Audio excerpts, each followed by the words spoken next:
buenas tardes ya para todos, para todas.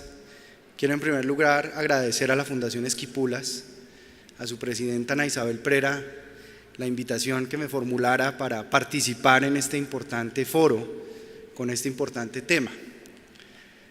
Agradecer a todas las directivas de la Fundación y decirles que estoy muy contento de estar por primera vez en Guatemala, país del cual los colombianos tenemos mucho que aprender, un país que ha pasado por la guerra, por el conflicto, que ha tenido numerosas víctimas, masacres, y Colombia se encuentra en pleno proceso de transición, buscando un camino hacia la paz, y tenemos de verdad muchas lecciones que aprender de Guatemala en todo este proceso.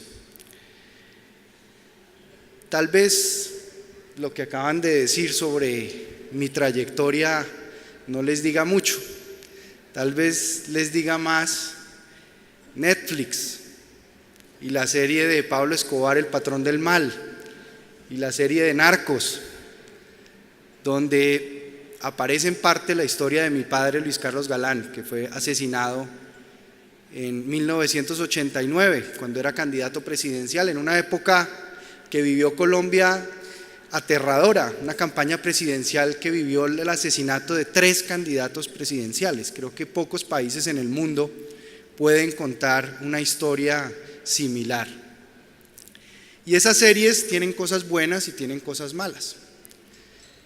Tienen cosas buenas porque algunas de ellas, como la serie de Escobar, El Patrón del Mal, cuenta toda esa historia de Colombia desde la perspectiva de las víctimas y no de los victimarios. Pero tienen cosas malas también porque series como Narcos presentan a veces una visión romántica de los narcotraficantes, idílica, en donde muchos niños y muchos jóvenes hoy en Colombia, si ustedes van a Medellín, a las comunas nororientales de la ciudad y les preguntan por Pablo Escobar, quieren cuando sean grandes llegar a ser como Pablo Escobar, porque Pablo Escobar tiene mucho dinero, tiene riqueza, porque tiene muchas mujeres, porque es muy poderoso. Y Colombia y nuestros países latinoamericanos tienen un grave problema de amnesia, de memoria, de historia. No cultivamos nuestra historia, no recuperamos nuestra memoria, y por eso nuestros jóvenes y nuestros niños creen que los héroes son los Pablos Escobares y no los periodistas, los magistrados, los jueces, los policías, los líderes políticos que ofrendaron su vida para defender a la sociedad y a la democracia de esos enemigos tan poderosos. Por eso, ese es uno de los primeros desafíos que tienen nuestras sociedades, que tienen nuestras democracias: recuperar y reconstruir nuestra memoria. Y hablando de esos desafíos, en el mundo de hoy, en el recambio generacional que estamos buscando en la política para no solamente poner a jóvenes o darle oportunidad a jóvenes que hagan política, que es importante, sino renovar las ideas, renovar las interpretaciones, renovar el compromiso con principios y valores fundamentales como es la defensa y la protección de los derechos humanos. Porque si pensamos que solamente renovar la política es que los jóvenes hagan política, a veces cometemos un error, porque yo conozco muchos jóvenes con las peores mañas que puede haber en política. Entonces es muy importante no creer o no pensar que solamente los jóvenes y la juventud y hacer política como joven significa esa renovación de las interpretaciones, de las ideas. Encontré una definición de Becerra de 1996 sobre el recambio generacional, que dice lo siguiente: un cambio de percepciones, de opiniones y comportamientos políticos del electorado fruto de la incorporación de nuevas generaciones a la arena política a través de sus actitudes, liderazgo, participación y vocación. Pero revisemos otros desafíos que tiene la democracia y que tiene la política y el recambio generacional. Uno de ellos, del que escuchamos hablar recientemente y con frecuencia, es el de la posverdad o la relatividad de los hechos o las noticias falsas y los montajes. Pero ahora viene la posverdad recargada con la inteligencia artificial, con las nuevas tecnologías. Les cuento un caso reciente. El emir de Qatar, Tamim bin Hamad Al Thani, apareció en un video hace poco tiempo elogiando al grupo Hamas, a Hezbollah, a los hermanos musulmanes y a Irán. Y los países alrededor de Qatar reaccionaron furibundos. Arabia Saudita, Emiratos Árabes Unidos, Bahrein, Egipto, denunciaron al emir de Qatar como un terrorista.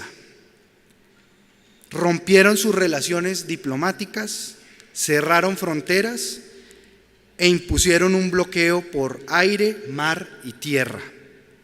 La realidad es que el emir jamás dio ese discurso.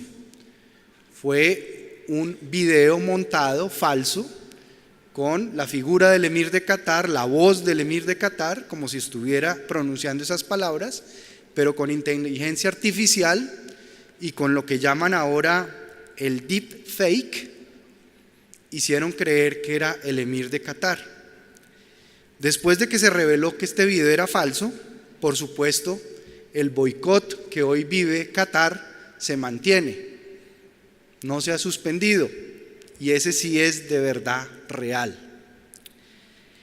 A eso nos enfrentamos en nuestras democracias, pero no solamente en la política, sino también en las relaciones sociales, económicas, cómo falsificar noticias, cómo falsificar a través de videos puede generar esas disrupciones y esos conflictos en unas sociedades con un nivel de tensión ya bastante alto.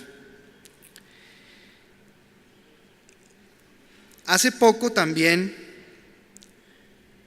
el exalcalde de Nueva York, Bloomberg, generó una misión y un estudio de cuáles son los principales desafíos que en los próximos años enfrenta la humanidad.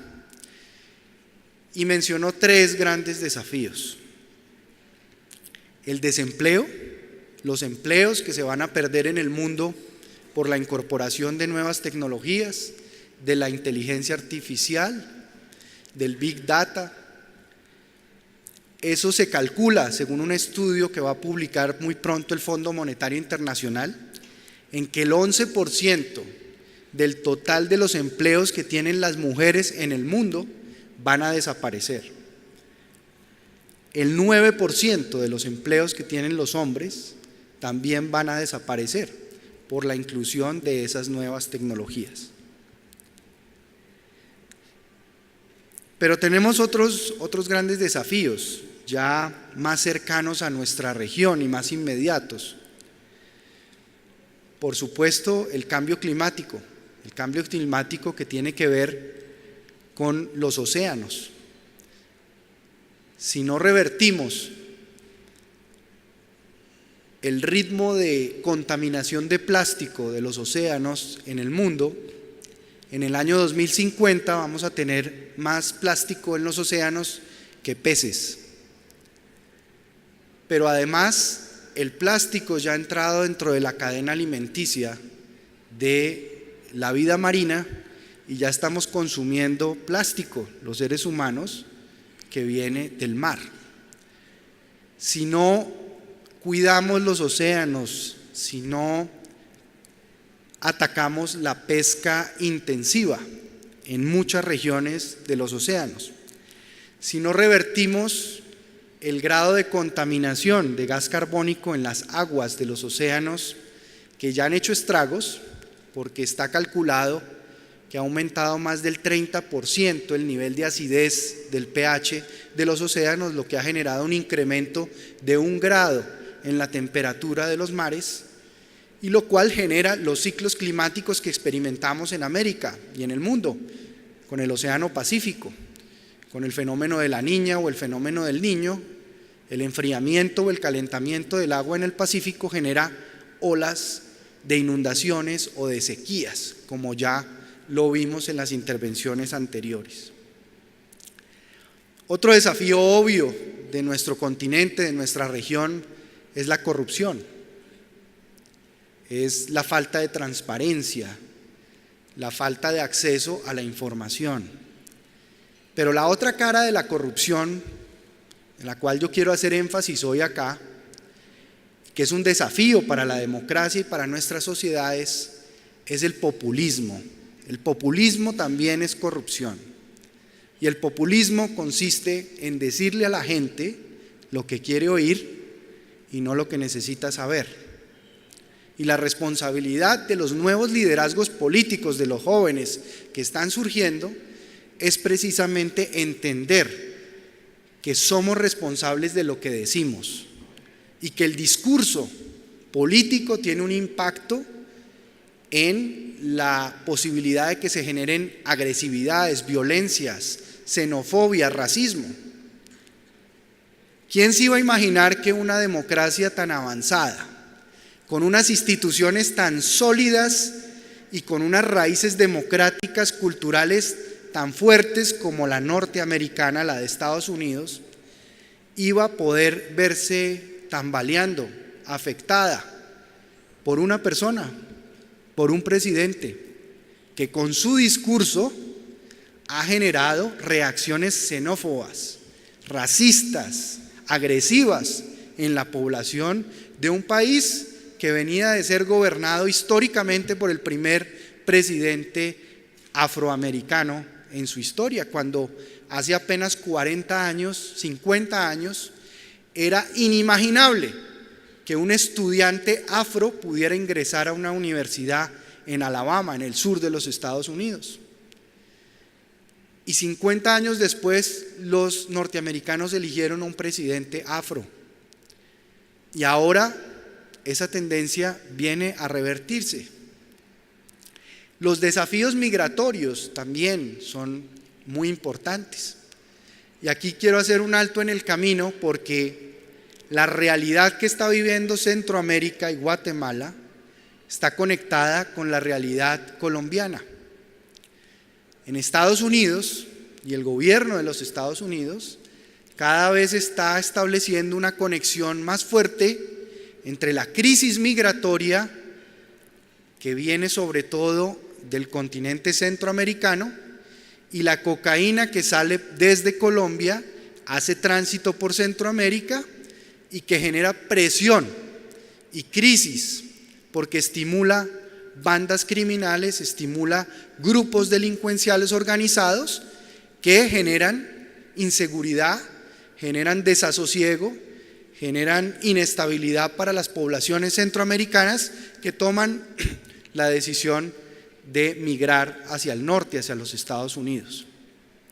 Por eso, además, en este momento en que estamos hablando acá, se celebra en Nueva York la reunión de las Naciones Unidas, donde lamentablemente el mundo está regresando a una fórmula del pasado, obsoleta, absurda, que es la guerra contra las drogas. Colombia tiene una buena experiencia en esa guerra contra las drogas, que pues la diseñó por primera vez el presidente Nixon a comienzos de la década del 70. Yo no sé qué tan realista es la guerra contra las drogas. Las drogas han precedido durante varios siglos la existencia de la humanidad y seguramente cuando nosotros desaparezcamos de la faz de la tierra como especie humana, las drogas seguirán existiendo. Tal vez en lugar de hablar de una guerra contra las drogas, deberíamos hablar de una guerra contra el abuso de las drogas y buscar cuál es la razón, cuál es el motivo por el cual los seres humanos hemos tenido una relación problemática con las drogas, con todas las sustancias.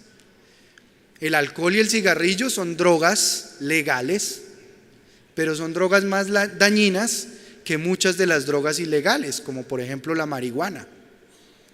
¿Cuántas muertes en el mundo hay por cáncer de pulmón en razón del consumo de tabaco? ¿Cuántas muertes en el mundo hay por abuso de alcohol, por problemas hepáticos, por accidentes de tránsito o por agresividad y violencia que se genera por el abuso del alcohol en nuestras sociedades? El día más mortal en todo el calendario del año en Colombia es el Día de la Madre, en el que se generan más homicidios, porque se reúnen las familias, abusan del alcohol y se generan tensiones y agresividad dentro de esas familias. Entonces nos van a regresar a un libreto de las fumigaciones aéreas, por ejemplo, de los cultivos de coca en Colombia. Que la evidencia científica, la experiencia, las lecciones aprendidas que hemos tenido demuestran con solidez que son un fracaso, que estimulan más deforestación de los bosques y de las selvas nativas en Colombia, que además acaban con los campesinos. Hace poco seguramente ustedes vieron la noticia de un jardinero en un colegio en Estados Unidos que demandó a Monsanto, la empresa que fabrica el pesticida Roundup, más conocido como glifosato, que desarrolló cáncer y ganó una demanda de más de $280 millones contra Monsanto, que hoy es propiedad de Bayer, una gran farmacéutica. Ya Monsanto tiene más de 8,000 demandas de personas como ese jardinero reclamando por el absurdo de fumigar con ese glifosato. ¿Qué esperan nuestros campesinos? ¿Cuántos cáncer desarrollaron campesinos en Colombia? Desarrollaron enfermedades de piel. Las mujeres tuvieron abortos inducidos por ese glifosato. Pero además, las fuerzas militares y la policía, que tanto esfuerzo hacen por recuperar la confianza de las poblaciones, que es definitiva para luchar contra las mafias del crimen organizado, se destruye automáticamente por acción de retomar las fumigaciones aéreas. A ningún otro país del mundo que yo sepa, aparte de Afganistán, durante una época le impusieron desde Estados Unidos la política de las fumigaciones aéreas, y en Afganistán fue un absoluto fracaso también las fumigaciones de los cultivos de amapola. ¿Qué tal la crisis que vive Estados Unidos con el abuso de drogas de prescripción médica, como son los opiáceos, para controlar dolor, para manejar problemas de salud, sobredosis, suicidios, por esa crisis que viven de los opiáceos? Entonces, si queremos realmente una nueva política de drogas, como decía el colega del Salvador, en relación con que no se pueden aplicar fórmulas del pasado, como decía Einstein, y esperar resultados distintos, no podemos regresar a ese libreto de la guerra contra las drogas, además sin reclamar de parte de los Estados Unidos una corresponsabilidad. ¿O acaso para producir cocaína no se necesitan precursores químicos que vienen de las industrias químicas y farmacéuticas de los países del norte? ¿Cuáles son los controles que Estados Unidos y los países europeos ejercen sobre esos precursores químicos que exportan hacia los países como el mío, que producen la cocaína? ¿Qué resultados tiene Estados Unidos para mostrar en materia de lavado de activos? ¿O en dónde se lavan los activos de los grandes narcotraficantes y del gran negocio de las drogas ilícitas? En los circuitos financieros y bancarios y paraísos fiscales manejados y controlados por las regulaciones federales de los Estados Unidos, no en nuestros circuitos financieros y bancarios. Entonces nos van a exigir retomar fumigaciones aéreas, atacar el eslabón más débil de la cadena del narcotráfico, que son los campesinos cultivadores, sin asumir su parte de responsabilidad. Ese es otro gran desafío que enfrentamos en América Latina. Pero además de ese quiero mencionar otro, que se ha mencionado tangencialmente aquí en las exposiciones que hemos escuchado en esta mañana, y es el clientelismo. El clientelismo es uno de los principales problemas culturales que tiene la política latinoamericana para poder progresar. Es un lastre que cargan las democracias en la América Latina. Y el clientelismo no solamente son los puestos o los cargos públicos o el manejo de la burocracia estatal. El clientelismo es el ejercicio de una política basada en el intercambio de favores y no en la garantía de derechos. Las exenciones tributarias. Colombia tiene alrededor de 70 billones de pesos colombianos en exenciones tributarias.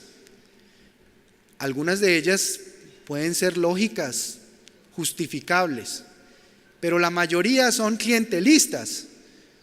Es porque hay unos grandes empresarios que financian campañas electorales y que esperan que su sector sea protegido y no lo toquen y no les toque competir. Entonces, si de verdad queremos hablar de una nueva política, de una nueva democracia, tenemos que empezar a combatir esa cultura clientelista en nuestra política, en nuestras sociedades, porque ese es el principal caldo de cultivo para la corrupción.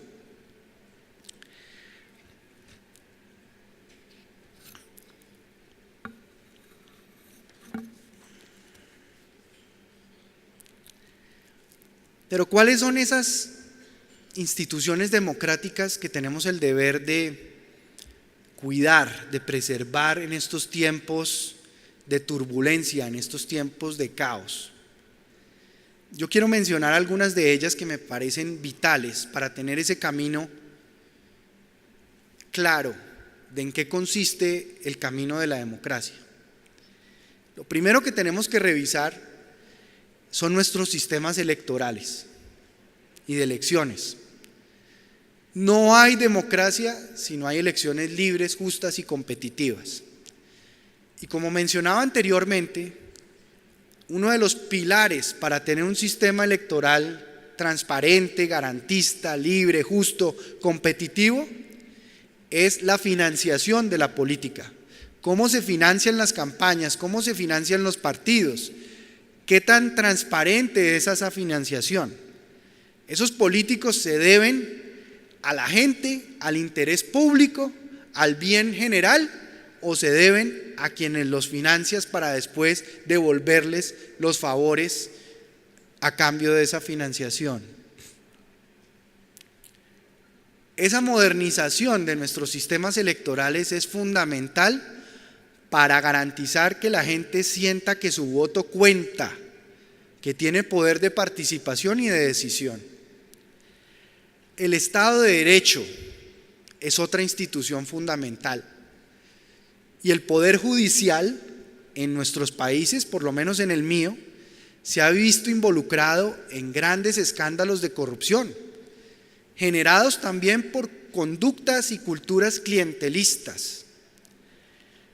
La prensa y los medios de comunicación, la libertad y la independencia de esos medios de comunicación.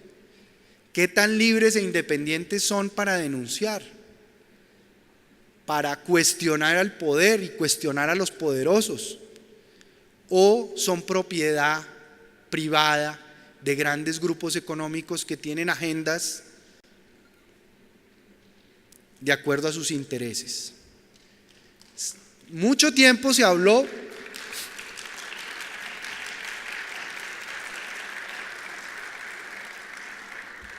Durante mucho tiempo se habló de la censura política, porque muchos de los países latinoamericanos tenían dictaduras y se ejercía una censura política.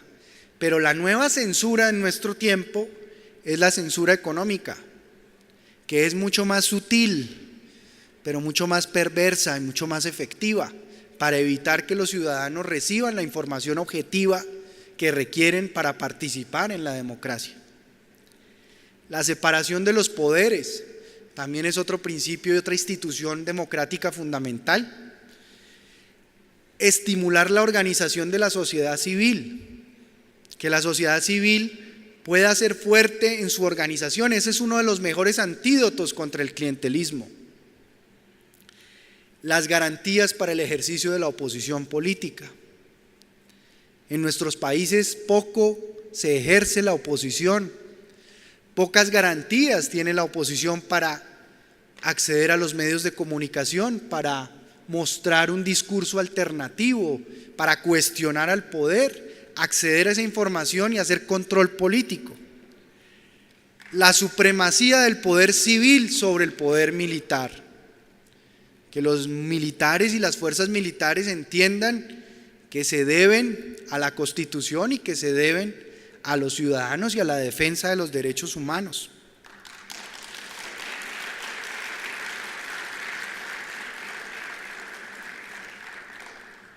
Y hay un eslabón perdido en la democracia del mundo, no solamente de nuestros países, que son los partidos políticos.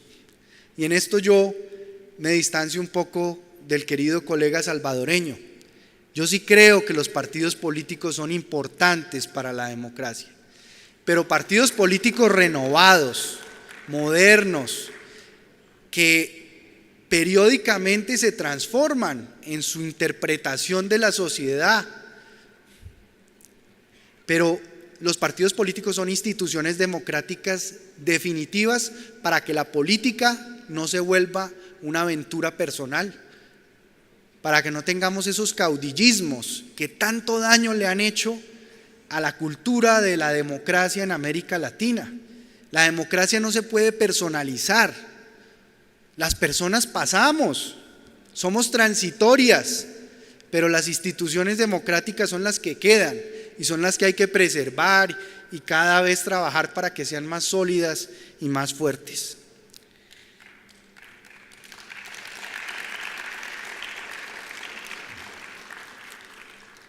Y quiero hablar brevemente de la democracia local. La democracia local también es un escenario base de la construcción de nuestras democracias. Es la idea de construir desde abajo hacia arriba la democracia. Si no tenemos instituciones fuertes democráticas en el escenario local, una cultura democrática sólida y fuerte en el escenario local, no podemos pretender tener hacia arriba una democracia mucho más sólida y más legítima. Y la democracia, ante todo, es un proceso pedagógico, permanente. Entre más la gente sea consciente de sus derechos y de sus deberes, más sólida es la democracia, y la formación de esa cultura democrática en la conciencia colectiva, con una capacidad crítica y analítica, el estudio de la historia en los colegios, en los establecimientos educativos, para que tengamos ciudadanos que practican desde la época escolar la democracia, que participan en las decisiones de su escuela, de su colegio, es fundamental para la formación de esa nueva ciudadanía. Creo que ya me alargué demasiado en mi intervención, pero les quiero agradecer su atención y les quiero reiterar que mi país es un país que tiene mucho que aprender de la experiencia histórica de Guatemala para superar su propio conflicto, porque la parte fácil en Colombia ya la superamos, que es ponerle fin a la guerra. Ahora viene la parte difícil, que es ganar la paz. Muchas gracias.